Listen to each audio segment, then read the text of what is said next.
everybody, it's the Fan Show. Yeah, thanks, Fernie. All right, we're here with a very special guest. So let me introduce you to Francisco Stork. Say hello, Francisco. Hello there. Hey, we're so happy to have you on the show. It's good to be here. Yeah? Well, thank you very much. Have you met Fernie? Not yet, no. This is Fernie. Yep, say hi, Fernie. Hi, Bernie. Oh, Fernie. Oh, Fernie, I'm sorry. Yeah, they're a fern. Oh, Although Bernie the fern, that works too. yeah, okay. Sorry, Fernie, Bernie. Fernie Bernie. All right, now Francisco, we want to know a little bit about you, so tell us where you're from. Well, I was born in Mexico long time ago, and then I grew up in Texas until I went to college in Boston, where I live right now. Wow, that's a long journey from Mexico to Boston. It is. It's a long journey of many years, but most of my life I grew up in Texas, in a place called El Paso, Texas. So Francisco, we brought you on the show because you're an artist, and specifically an author. So I'd like to learn a little bit about how you got to become an author. Well, I started when I was a little kid. It was really easy for me to tell stories, and the teacher would call me in front of the classroom, and he would ask me to make up a story, and I just kind of easily to make up a story. They would tell me, make up a story about a boy who's in a boat, and I would start, So from there, that ability to kind of make up things, and I think we all do that when we're kids. We kind of play and make up, dialogues and so forth.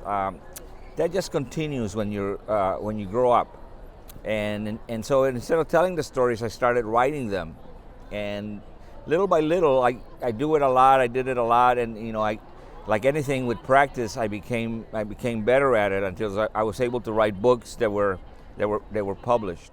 At one point in your career, you were a lawyer. A small part of your career, I imagine. Just what, 33 years or so? 33 years of my life I spent being a lawyer, yeah. Yeah, so I wanted you to talk a little bit about how being a lawyer relates to storytelling.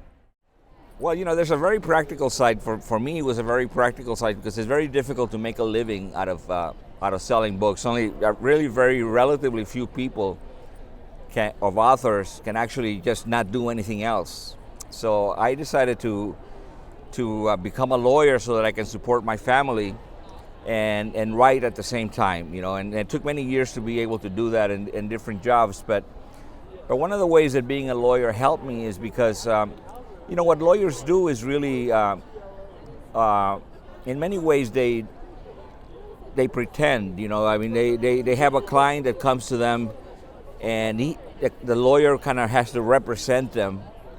And in a way, he has to like, whether he likes the client or not, he has to like put forth his best representation of that person. So he's kind of like acting out a little bit the way we do when we write about characters in our books. Yeah. So I mean, like you're performing for the judge, or you're performing for the jury. Is that what you're saying? Yes, performing for, and also just when you're a lawyer, a lot of what you do is read and write. So that's an excellent training for later when you write novels. Well, Fernie was a lawyer for a while. Really? Yeah, Fernie didn't like it very much, though. Fernie was able to pass the bar, but the writing was very hard. His fronds don't hold a pen very well. Yeah, what kind of bar was he talking about? Oh, Fernie, this is a kid's show. Anyway. So, Francisco, you're a Junior Library Guild author. Correct. We're very proud of that, yes. Yeah, it's awesome. Congratulations. Thank you. Junior Library Guild had a question for you. Sure. And it's about the book that you brought today. Yeah. So before I have you talk about the book, I want to ask you this question from them. So this is your 10th book, 10th novel. Yes. So how is it different writing your 10th novel than writing your first? Well, it gets, and as we were talking a little bit a while ago, practice kind of makes it a little bit easier, and a lot of things that you used to think about now just kind of come naturally. So writing in some ways becomes easier in your 10th novel, and you get better at it. Like anything, I think I'm a better writer now than in my first novel. My characters are more real. My stories are more interesting. And I'm able to get involved in the novel a lot more than when I first started. Cool. And so tell us a little bit about the book you brought today. Well, this book that I brought today is about a young man who came from Mexico and is living in Brooklyn. He's painting houses, not making very much money, and the money that he makes he sends back. And then one day he starts hearing a voice inside his head, and he doesn't know, it's partly in his head, but it seems a little bit outside of his head. And so he's kind of like, he's very worried about this thing, and to kind of like make himself less fearful of it, he gives the voice a name and he calls it Captain America.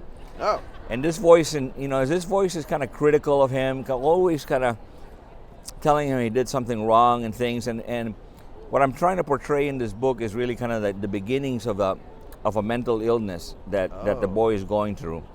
And also, the boy kind of is taken up by a community of people who help him. And so I want to convey how important it is when you do have problems with your mind, when you're having trouble concentrating, when you just can't stop moving, when you're feeling depressed or sad, how important it is to seek help from other people. If you don't want to talk about it, it's okay, but do you have some personal experience with mental health? Yes, I have an illness that's called bipolar disorder, which is kind of alternates between very depressed moods and very kind of high, uncontrollable moods. But I've taken medication for 20 years now, and I'm going to continue taking it till the end of my life. And I'm able to live a very useful life and very happy life despite my mental illness. And can you tell us a little bit about that moment 20 years ago when you decided to seek help yourself? Again, if it's not something you're comfortable with, I understand. No, I think that in a lot of ways, you seek help when you kind of like in many cases you hit rock bottom, and there's no place else to turn, and you finally realize through many failures that you can't do it by yourself, and so you finally accept. You kind of have to surrender a little bit, and accept the fact that you're not alone, like the book says. Yeah. Goodbye. Goodbye. Show.